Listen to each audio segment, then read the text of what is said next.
Castlevania, a complete classic. If you have any interest in the NES or 8-bit gaming, then there's a great chance you have played this game already. That's why I'm going to look at it from more of a modern perspective. Should someone who hasn't played it before want to? Is it fun, or is it a horribly frustrating dated experience? What exactly are they getting into? If you want a video that puts Castlevania in the perspective of its 1986 release date, then you should check out Jeremy Parish's wonderful NES works. He's the man. Okay, Castlevania games have a reputation for being hard. The jump physics take some getting used to, but as far as NES games go, this one is extremely fair. It is more difficult than games like Mega Man X or Shovel Knight, but none of it is malarkey. I hate having to bring this up, but it's relevant. On a recent playthrough, I didn't game over until the final stage. I'm not trying to be like, look at me, I'm really good at Castlevania, aren't I cool? Ugh. The point is, the game can be learned and is fair. It's not like I completely memorized everything. I doubt I'd beaten this game more than like 3 times before that playthrough. I don't think never game overing would happen in a game like Ghosts and Goblins, for instance. If you have a plan and are comfortable with the game, it can be relaxing. I'm about to repeat some things from the collection video, but not much. So probably the thing that new players would struggle with the most is the jump physics, or lack thereof. It's not like a Mario or Mega Man where you can affect your jump height depending on how long you hold the button. No, Simon Belmont has 3 jumps, straight up, left, and right. That's it. This limits the flexibility of the game, but makes it more tightly designed. The level designers have a very clear idea on how your options are and what you should do to get past the situation. Like, in Mario, the designers have no idea how fast you're going, and Mario's jumping abilities are completely different when he's running at full speed. If you're going fast enough, you can basically skip certain sections. Super Mario Bros. Is a little more of a sandbox you can play around in with Mario's awesome and super fun movement abilities. Castlevania is more tight, and you need to come up with a plan to conquer the designer's challenge. It's not a puzzle game or anything, it's just more defined than Mario. The basic weapon you use for most of the game, the whip, is perfect. It might be the most balanced weapon I've seen in this type of game. In general, the way Castlevania handles weapons is just a personal favorite of mine. The whip is fun to use in general, has defined weaknesses, can only attack right in front of you and has a short range and tiny delay. But the weaknesses can be compensated for in other weapons. Axe for vertical height, holy water for underneath foes, cross for coverage in front. But the whip can also be used to beat everything. Let's examine how other classics handle the weapons so I can say why I like Castlevania is the best. In Contra, your basic weapon sucks and you find power-ups that permanently replace it until you die. I won't hit deaths, by the way. You only have one option at a time, the balance can be a little whack. Some weapons have defined strengths and weaknesses, but since you can only use one at a time, those weaknesses can cause some problems for you and you might be screwed for certain situations. The spread gun is too good and doesn't really have any weaknesses, and most players would prefer to always use it. In Contra 1, spread rules and flamethrower and laser kinda suck because of their slow rate of fire. There's no strategy or way to compensate for a weapon's weakness. Contra 3 fixes all of this by making the default weapon actually good, making the balance way better, and crucially, giving the player the ability to alternate between 2 weapons at will. The player can now pick between having a crowd control weapon out or just a raw damage machine. Contra 3 is so good. Mega Man has you start out with a basic weak shot, and you get crazy upgrades when you defeat bosses. The boss weapons can range from useless to useful in one specific scenario to completely overpowered. Using the weapons is also inconvenient. In Castlevania, the player hits up on the D-pad and the whip button to use sub-weapons. It's easy and fast to use either the whip or an axe. Each weapon only takes 1 heart to use, except the stopwatch, so the player always knows how many they have left. In Mega Man, you have to pause, select what you want to use, and unpause to use a different weapon. But it sucks because you can still only use 1 weapon at a time, so you will shoot a few shots and have to switch back to the Mega Buster, which isn't nearly as fun to use compared to the whip. Mega Man has very limited ammunition for boss weapons. It's just a bar, and refills are somewhat random, so you don't know how many shots you're going to get or how much one shot will use. And you're scared to go all out using the boss weapons because what if the boss of the stage is weak to it and you run out? That would suck. In Castlevania, you always know how many uses you have left, and you don't need a certain sub-weapon to beat a boss, even if Frankenstein or Death feels that way. Castlevania's weapons are balanced great and complement each other, and you can quickly switch between them. Good stuff.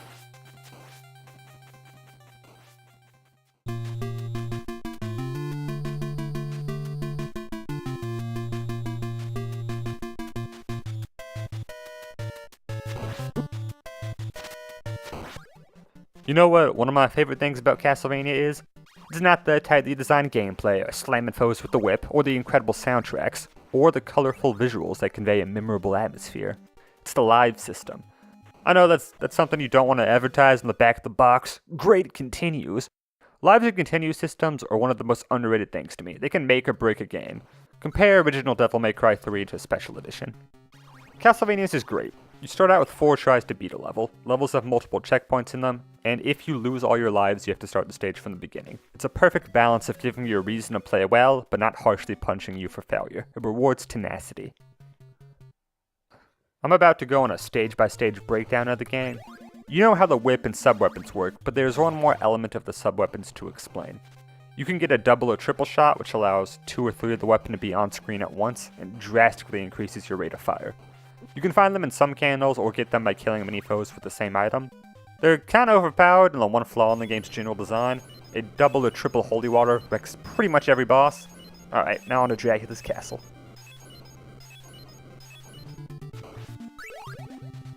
Level 1. You start outside Dracula's castle on a short screen with no enemies so you can figure out the controls and movement. During your practice, you will probably whip the fire and get a power-up, which teaches you to whip candles. The main enemy type in this level is the zombies. They die in one hit and do nothing but rush you. They are a perfect introductory enemy to teach you the timing of the whip. They only appear on this level, which is a nice thing the game does. Each level usually has at least one unique enemy type. Stage 1 has some nice sections to show off good sub-weapon usage. Most of Stage 1 is so iconic that other Castlevania games rip it off. They enjoy reusing the design to show that the games take place in the same continuity. The first wall meat is here, and I like how the bat comes from the right, and trying to whip the bat leads you to the meat. The boss of the level is a giant bat, and if you have an axe or stopwatch, is easy. Stage 1 is very fun, has visual variety, and is pretty easy, so I doubt even a new player would game over. It takes like 4 minutes to beat. Level 2. I think the stage looks kinda ugly. It's my least favorite to look at. Parts of it look nice, like the windows, but the biggest issue is it never changes locations. It's just super red throughout. This stage features more platforming than Stage 1, and introduces Medusa heads. The Medusa heads are the only enemies when you first see them. The Medusa heads charge at you in a sine wave pattern, and the first time you see them, they're the only enemies you see and you're on solid ground, but the game later adds more challenge, combining them with other obstacles. The Crushers are my least favorite part of the level. They are insta-kill, which seems harsh, and you don't get any introduction on safe ground to practice with them. The first time you see Crushers, there are 3 of them in a row, and you have to jump to engage them. The timing is pretty strict too, definitely the hardest part of the level. But I really like the level's escalation from Medusa heads as threat, and the level ends with a fight against Medusa, who is the easiest fight in the game. Stage 2 escalates from Stage 1, and a new player will probably game over once or twice because of the Crushers, but it shouldn't take long to beat. Level 3 is one of the best looking stages. The music here is Wicked Child, one of the iconic Castlevania tracks. Before I really thought about it, I was thinking the stage might be the best, but after looking at it closer, I'm not as into it.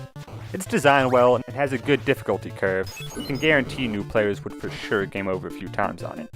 But after a few playthroughs, it feels a little samey and not that memorable. Half of it is walking from left to right while being assaulted by flying enemies.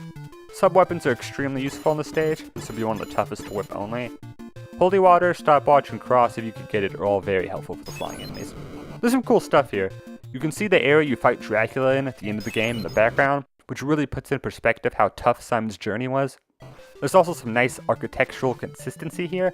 It feels like a real place Simon is navigating, and not just some video game objects put together in a convenient way. There are stairs in the air you cannot use that serve no purpose from a gameplay perspective, but it makes the area look like ruins. Things exist in this world that aren't just for use by the player. The whole level just looks really nice. Level 4 is my least favorite in the game. Most of that has to do with the boss, but there's other issues. The stage begins with the only cutscene in the game, other than the intro and ending. Simon falls down a big pit. Did he jump down voluntarily to get to the next part of the castle? Was it a trap he fell in? I don't know, but we're on the ground now. This level is where the game starts being really hard. I don't know about you, but I always forget to duck here and get knocked into the water. It looks high enough so I think I can stand. The stopwatch is actually pretty useful here because you do not have a lot of options to deal with bats while on the platform. The next section is a long straightaway with no jumping required. Eagles are raining down flea mint onto you, and if they land and start moving around, you're screwed. You have to kill them as soon as they land. This section is tense and kind of scary. You want to run for it because there's so many, but you can't because Simon is so slow and you just get mobbed to death. It's very nerve-wracking knowing if you miss one Fleaman, you're in big trouble. There's a Skeledragon that acts as a sort of mini-boss here. You can run right by him if you're bold. There's some health and 2 more to fight before the boss. I'm going to come back to this section after stage 5 where I talk about all the bosses. Level 5. I think this is my favorite level. It takes place in a torture dungeon. There's a ton of skeletons everywhere. You fight some normal ones as enemies, some blood ones. There's just a ton of skulls in the background that are strung up on chains. It just feels like a ton of people died here, which, makes sense because death is the boss. The stage is the longest in the game, but it has some of the best enemy variety. There are skeletons, fleamen, axe armors, bone dragon cannons, and Medusa heads. I really like what they did with the axe armors here. This is the only level they appear in, and they are the toughest enemy in the game, taking 10 hits to kill, which is by far the most hits of any normal enemy. Bosses take 12. You fight 6 axe arms throughout the stage. They're all unique encounters. The first has him paired with the Fleaman, but it's the easiest encounter because he's a tendency to walk right off the screen and disappear forever. He tosses a few axes at you, then he's out. The guy at the top is tougher because you have to approach him and not on even ground. The next one is buddies with a blood skeleton.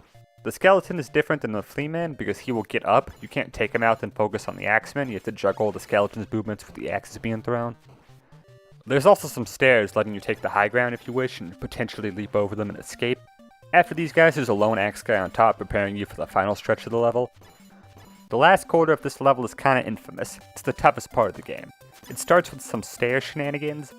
This is the only time I feel like the game is screwing with you with Simon's limitations on stairs.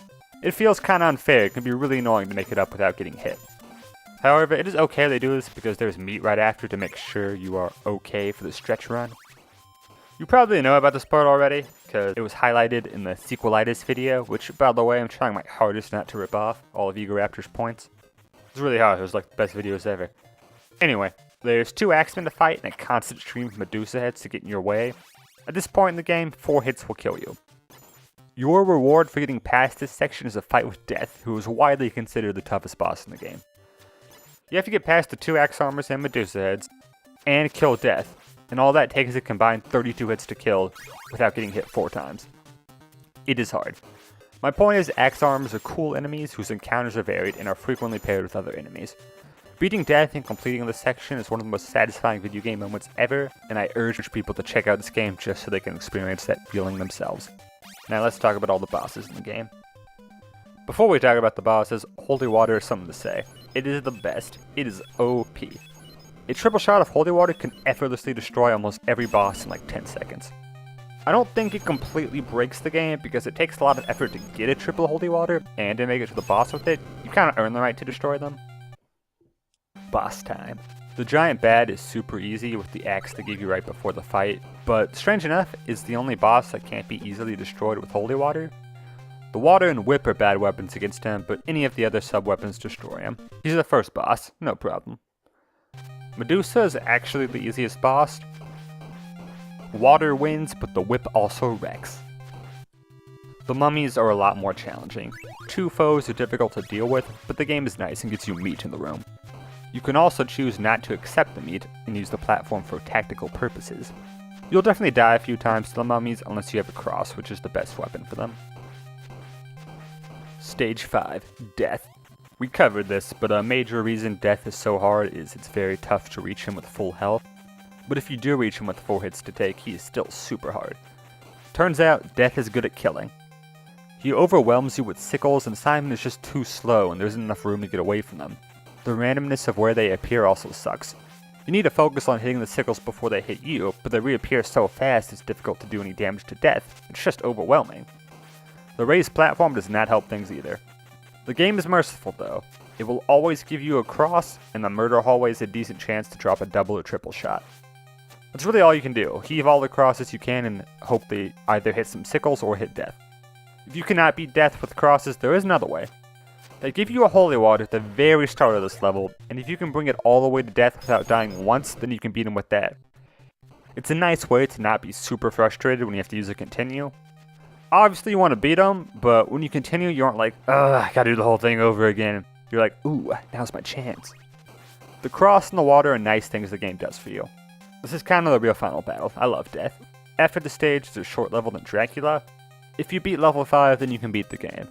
I'm a big fan of games that have a challenging final boss, but it's not the hardest boss. I like the penultimate boss being harder. I just feel like if I made it all the way to the final boss, then I deserve to beat the game. I don't want to make it 99% of the way through, then hit a roadblock that prevents me from seeing the end. There's nothing wrong with having a super hard final boss, and I love minigames and fights where the final one is the hardest. I just have a liking for giving the players a break after the hardest challenge. The majority opinion is that death is the hardest part of the game, but I have another idea. This guy, the boss of level 4, Frankenstein's monster. Frankenstein's monster is the most annoying boss in the game. Death is like an honorable duel with a person I respect and we are both giving it our all. Frankie is just like, I'm a monster, here's my dog, just moving around randomly. He's annoying and there isn't really a strategy you can use to beat him. Frank's pal Igor is why this fight sucks. Igor is an invincible fleaman that shoots fireballs. He is consistently above you and impossible to hit, but even if you do hit him, it only stuns him for like a second and is not worth it. The fireballs have a huge hitbox, and combined with Igor's random jumping and ridiculous speed, dodging attacks simply isn't possible a lot of the time. Frankenstein's stir doesn't even do anything, he just walks back and forth in the corner, which is super lame. The thing that makes this fight harder than it should be is the weapon they give you before the fight is the dagger. The dagger sucks. It is weak, slow to fire and hit things with, and is basically useless for doing anything to Igor. If Mr. Stein is slightly out of whip range, you can throw one at him and probably get hit by a fireball in the time it takes to get it out. The dagger is basically useless. I also dislike the area before you fight the boss. There's 2 bone dragons to fight, and they're just an annoying enemy. I just kind of mash the whip button and hope they don't hit me. That usually works, but when it doesn't I get annoyed.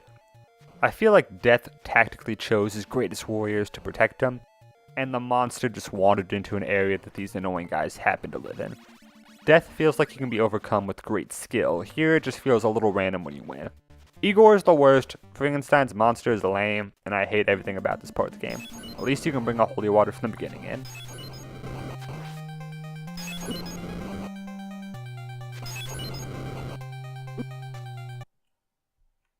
Level 6 is the worst in the game. It's very short though, so it's not a big negative. The first section is crossing a broken bridge guarded by many large bats. It's pretty cool how the stage 1 boss comes back as just a regular enemy in the final stage. I'm not really a fan of this section, but I don't think it's bad. Either way, you can get through without that much trouble, even if I personally die a lot. Next is some simple bone skeletons, it's fine. But the final part is the worst designed part of the game, but luckily it could not be shorter. It's 2 very short screens of descending a clock tower while being bombarded by birds and fleamen. There's way too many enemies and it's basically impossible to not get hit. The whole thing takes like 15 seconds, so hopefully you can make it, and if you do, you never have to do it again. There's a permanent checkpoint for Dracula, and that is fantastic. Honestly, if this didn't exist, I don't know if I ever would have beaten this game. I died so many times to Dracula, and if I had to redo stage 6 every time I continued, I never would have beaten this game. Thank you so much for this game.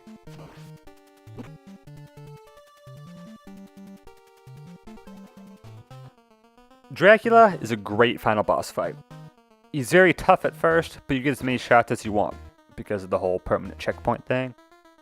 The atmosphere is iconic and literally repeated in every game. The moon, the colors, the tower, the coffin, all of it is awesome. Dracula has 2 phases, which is pretty cool for 1986. He shoots 3 fireballs at you, and is only vulnerable in the head. The timing is actually very strict. It's a lot harder than it looks to actually damage Drac.